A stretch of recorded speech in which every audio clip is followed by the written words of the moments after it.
Make no mistake about it. For the ancient Olympians, winning was everything. These were not polite and gentlemanly contests, exercises in amateur sportsmanship, and the modern-day Olympic ideal.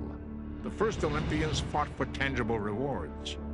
Officially, winners received a symbolic olive crown, but they returned home as conquering heroes and were given extravagant prizes. And they competed seriously and fiercely for something that modern athletes can't understand, for immortality. There was no afterlife in the Greek religion, and it was only through the fame and glory of some spectacular deed that one could hope to live on, remembered in sculpture and song. To lose, on the other hand, was devastating. There was no silver and bronze in the ancient games. For the losers, no laughter, no gay homecoming was given. They went back to their mothers without delight, creeping through narrow alleys, wrote Pindar, poet of the ancient games. Little remains of ancient Olympia to bring to life the festivals that once shook these grounds. These crumpled pillars once upheld a majestic shrine to Zeus, in whose honor the games were held. This simple field was the stadion, where the track events were held, the grassy slopes teeming with 45,000 Greeks. This tunnel once echoed with the footfalls of Olympians entering the field. And overlooking all, high atop this three-sided pillar, a winged Nike, goddess of victory, the symbol and spirit of the Olympic Games.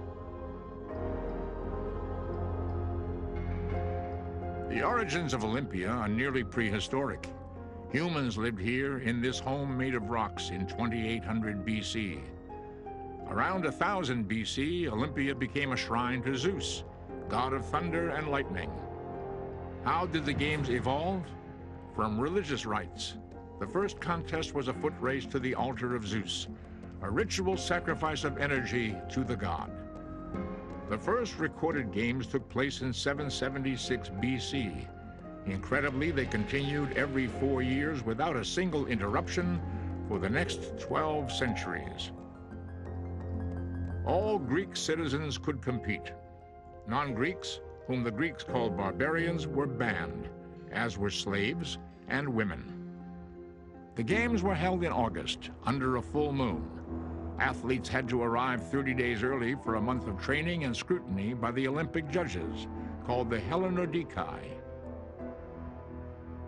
If you have practiced hard for Olympia, and if you have not been lazy or done anything dishonorable, they told the athletes, then go forward with confidence.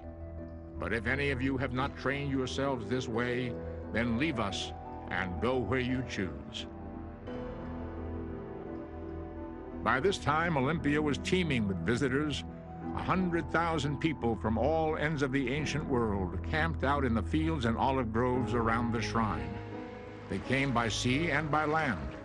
They came from as far away as Egypt, from Africa, from Marseille in what today is France, and from Olbia on the southern coast of what would become Russia. Often they came from city-states at war with each other. The Greeks in particular were notoriously quarrelsome. But such was the prestige and importance of the games that a truce of Zeus, inscribed on a sacred discus and lasting 3 months, protected all travelers to the shrine. Perhaps because it was enforced by the fearsome Spartans, the truce was almost never violated, and the most bitter enemies were able to meet and compete at Olympia in peace. But the first day of the Olympics was not a day of competition. It was a day of religious purification and warning. The athletes were brought here to the Blooadarium, the home of the priests. This rock once held a statue of Zeus with his thunderbolt in hand.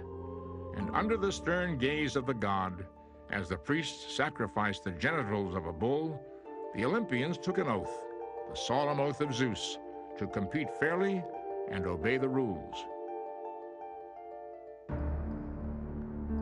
It was an intimidating moment. The penalties for foul play were severe. In the distance, the athletes could see a row of statues called the Zanes, put up by disgraced athletes who had tried to bribe their way to victory. Not with money, but with speed of foot and strength of body must prizes be won at Olympia, the inscriptions read.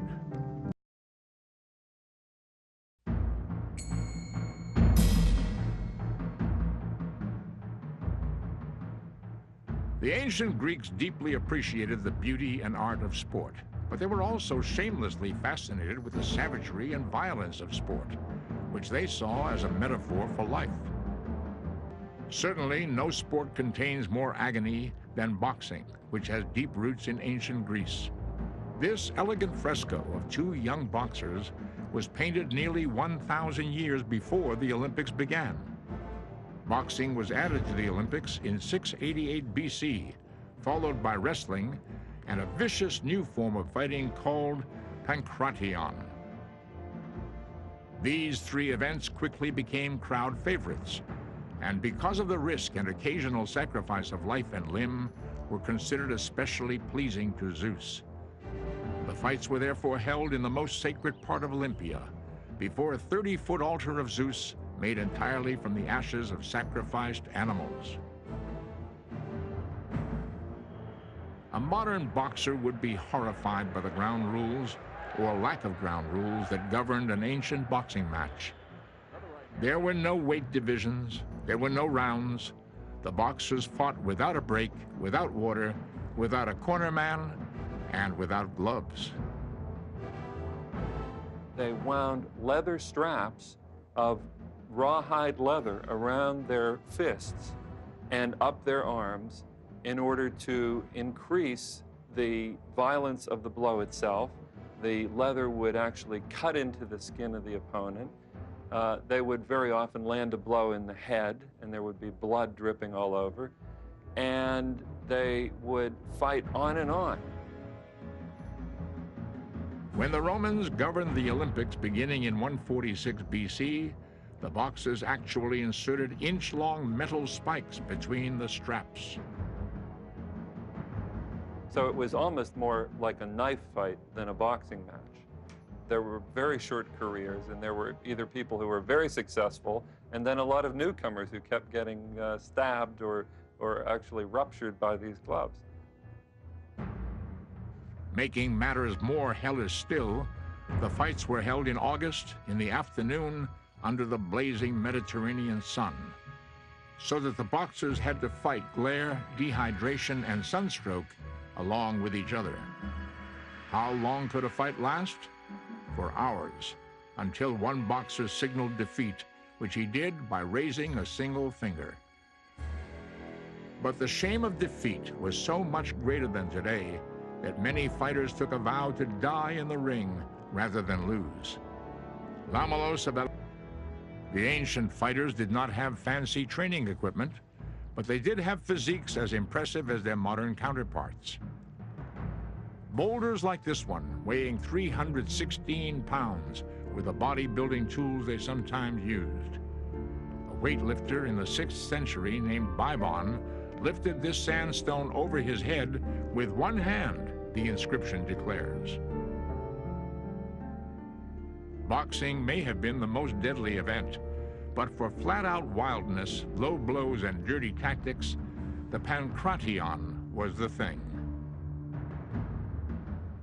The pankration was an original and very brutal event. It was the most brutal of all the ancient competitions. And some people say it was imperfect boxing combined with imperfect wrestling. You could throw punches, you could kick, you could strangle, you could break bones. Absolutely nothing was barred. Introduced in 648 BC, the pankration was governed by only two rules: no biting and no gouging, and even those were not always enforced. Conducted in the nude, blows to the genitals were frowned upon, but the rule was frequently ignored. Technique was beside the point in this ancient version of an alley fight, which nevertheless quickly became the single most popular event in the ancient games. pankration, which personifies the violence of ancient sports, was the most appealing, the most popular of all events. And that may tell us something about the human spirit through the ages. The only relatively civilized combat sport by today's standards was wrestling, although here too, the rules were very relaxed. Generally speaking, it was everything goes, and a lot of things that aren't allowed today. Again, types of strangulation, occasionally breaking bones would be allowed, and tripping was also a good technique. Highly trained, the ancient wrestlers were well schooled in a vast number of moves: the flying mare, the hammerlock, and various body holds. The matches were held in a pit, and there were two forms of competition: upright and on the ground. In upright, the wrestlers maneuvered around each other on their feet. 3 tosses of any kind meant defeat. Ground wrestling was a messy affair held in a mud pit that made the fighters slippery and difficult to hold. The match continued as with boxing and pankration until one wrestler signaled defeat. In wrestling, too, the fighting often bordered on the torturous. As early as the 7th century BC, the judges felt the need to make a rule against finger breaking.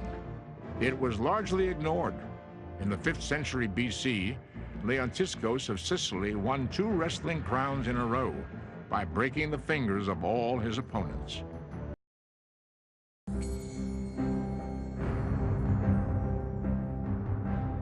Long before the Olympics began, the Greeks liked to mix danger, sometimes extreme danger, with sport.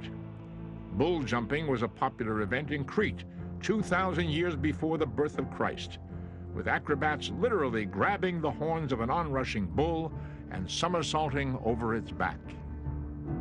During the Olympics, the riskiest, most outrageously dangerous sport was the chariot race.